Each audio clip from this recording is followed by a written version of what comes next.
বিষয়টো হাইকোৰ্টে এটা ৰায় দিছে, কিন্তু আমাৰো কিছু বক্তব্য আছে। কাৰণ যিটো মানুহৰ মাজত প্ৰচলিত হৈছে, আমি দুবাৰকৈ ৰিজাল্ট দিছিলোঁ, আমি দুবাৰ ৰিজাল্ট দিয়া নাই, আমি ৰিজাল্ট এবাৰেই দিছিলোঁ আৰু ৰিজাল্ট দিয়াৰ আগতে গ্ৰেছ মাৰ্কখিনি সন্নিৱিষ্ট কৰা হৈছিলে আৰু সেইটো সম্পূৰ্ণ বৈধভাৱে কৰা হৈছে, কাৰণ আমাৰ ছাৰ্ভিচ ৰুলে সেইটো আমাক এম্পাৱাৰ কৰিছে চৰকাৰখনক।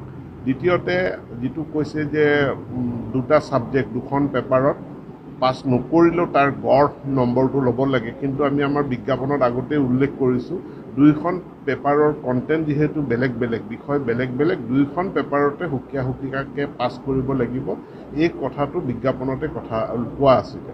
আমি সেইকাৰণে গোটেই বিষয়টোৰ ওচৰত মহামান্য আদালতত আমি পুনৰ বিবেচনাৰ কাৰণে আমি আবেদন কৰিছোঁ।